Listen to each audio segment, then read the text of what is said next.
Hi, I'm the Beggar Judge, and this is my second episode of New Game Reviews. This time I'm going to focus on a game called Sonic Generations. For me, Sonic the Hedgehog is one of those mascots that just had to disappear in the 2000s, but it didn't happen. Sega said if Nintendo can keep Mario for so long, that means we can keep Sonic too. The difference actually between Sonic and Mario is that Mario represents Nintendo so much that if they make revolutionary thing with some games or consoles, Mario is going to be the first to try it out.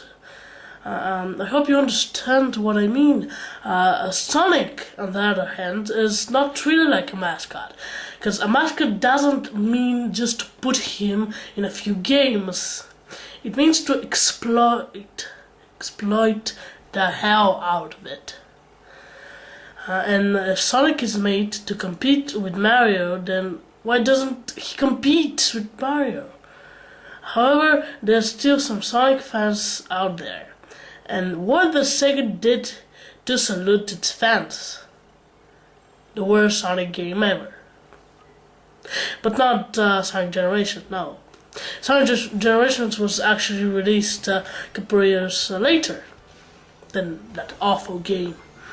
That name should never be known. Sonic Generation is thought by critics and fans to be the game that everybody waited for so long. Of course, I have to mention Sonic 4 Episode 1 that was released in 2010.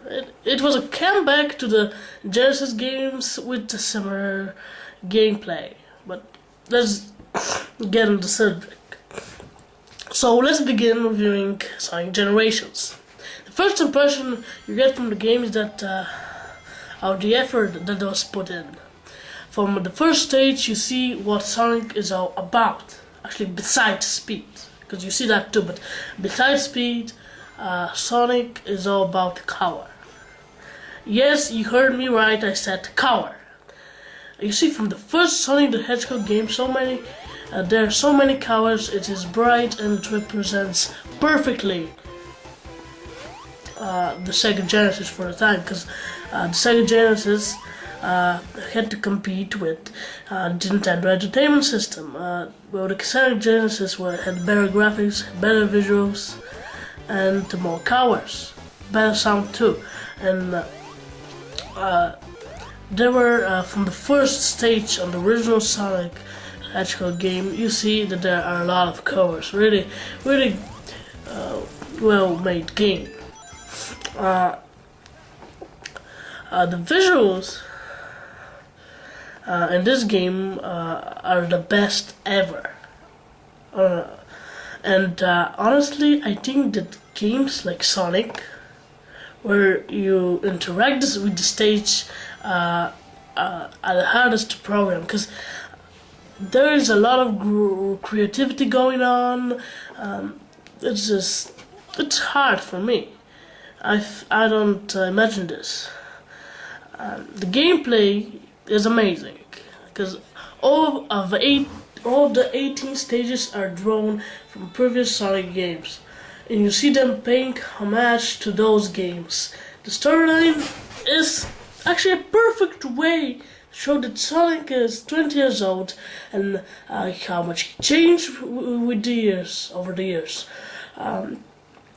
And the storyline is basically all of Sonic's friends are stuck through different time portals while he's celebrating his 20th birthday.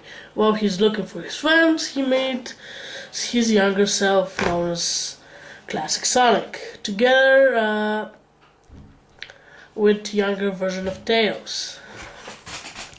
And both Sonic have to race through their history so they can restore time.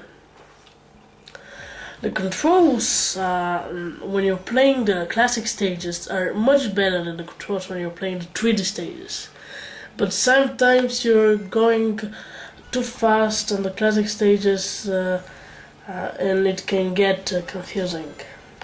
And I think that is because the camera is zoomed more on Sonic than the whole stage. But the game, for me personally, is better than the original Sonic the Hedgehog game on the Sega Genesis. And the gameplay is creative, the visuals are groundbreaking, and the story is really inventive. But the game is still not flawless.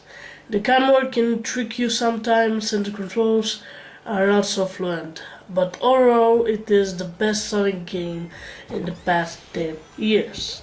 And one of the best games of 2011. I'm sure that the curse is off, and we can expect more good Sonic games, and maybe eventually, hopefully, a new Sega console. So my sentence for this game is 7 out of 10. Thanks for joining me, and see ya.